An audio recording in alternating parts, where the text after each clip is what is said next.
Everybody has goals they pursue, and there are myriad types of goals you can go for. You could want to become a painter, you could want to pursue, I don't know, becoming a hacker, you could want to get to 10K a month. Myriad types of things that you could want to end up doing. But a problem I think arises that a lot of people don't talk about is that because of the way you're structured, what happens is, one, you don't have the time to be able to actually go after these goals properly. So either you don't have the time in the week, or you just can't make time for it. Or what also can happen is things in your life that are important, though not to do with your goals, end up encroaching on the time, the space, the resources that you need to go after your goals. A good example of this is in about 2022, about 2 years ago, I was trying to get into cybersecurity. But what happened is, as I was trying to go after this goal, my finances just dipped and I was completely broke. So what happened is, because I was broke, I could not work on this thing anymore. I just didn't have the time because I'm trying to survive now.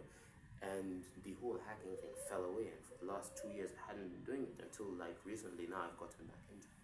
So this video is going to be about, one, how you make the time in the week, the month, the year to be able to go after your goals with intensity. And the second thing is how you prevent other important things in your life, like for example paying the bills, from encroaching on the time, space and resources that you need to be able to actually go after these goals that are important to you. If you like the video at the end, subscribe, etc. And now let's get into it. The first thing that you need to do is find batchable tasks and batch them. Batchable task is anything that you can do a lot of at one specific time and then not have to do it for a long time. So for example, meal prepping. Take out some time on Saturday or Sunday and just cook everything that you're going to eat within the next week.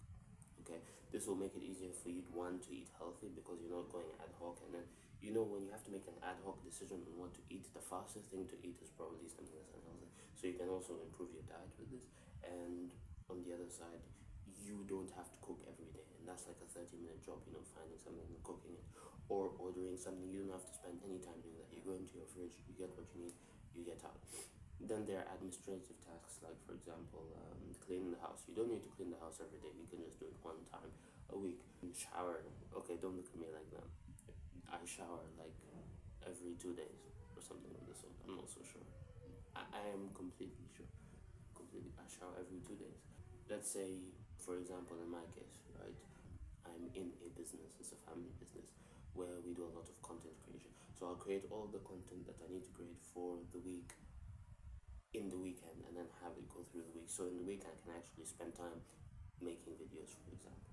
Basically anything that requires a little time investment to get started. Yeah, you get your ingredients for cooking, you get your laptop out so you can do content creation, whatever it is that you could do a lot of and have it go for a long time. Then you don't have to keep worrying about that on a day-to-day or whatever it is basis. Try and batch that out. You can first try to batch it out weekly, and then eventually you can even get to monthly. I've never gotten to monthly, but I'm planning to do that for content creation. So that's number one.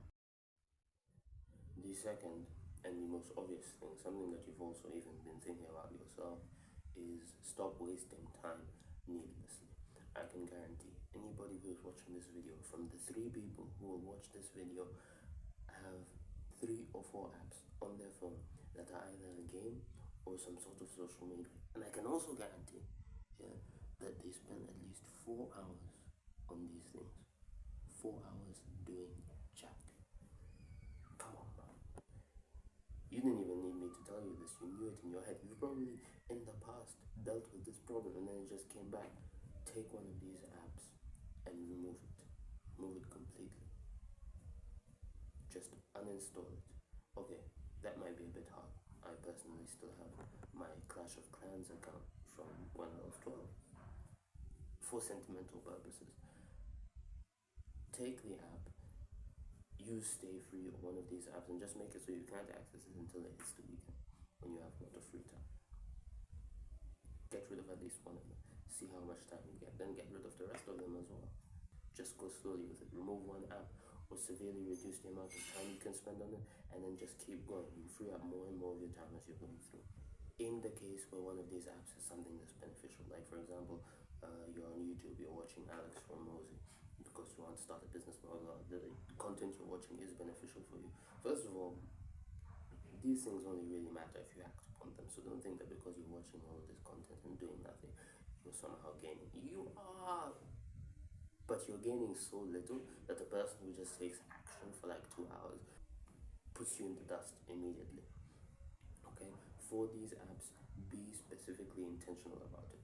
One thing that I do, or I used to do for YouTube, is on YouTube, I take everything that I want to watch within a week, and these are educational things.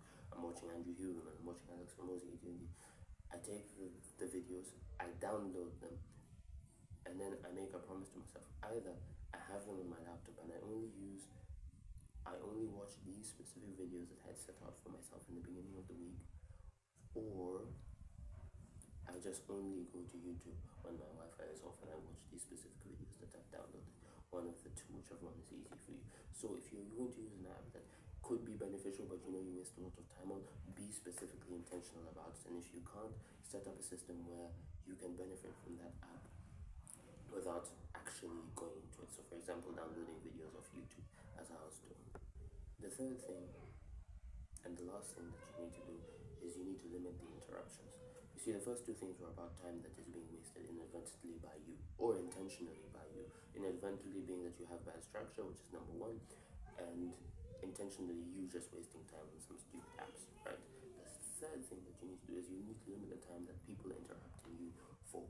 So there's like work items that somebody comes to you and they say, hey, can you fix this for me like real quick? Or when you're in the house and you're trying to do some work and some kid interrupts you, they need something, or your wife or your father or your mother, whoever it is.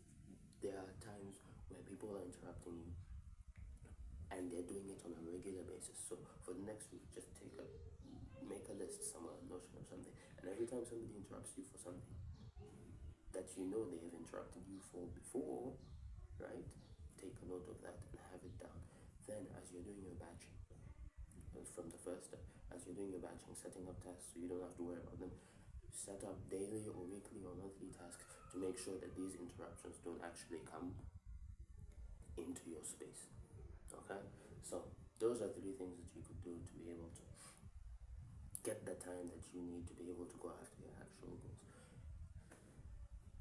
Approximately none of the people who watch these videos subscribe, so if you're seeing this video, please subscribe to motivate me, make me feel like I'm worth something.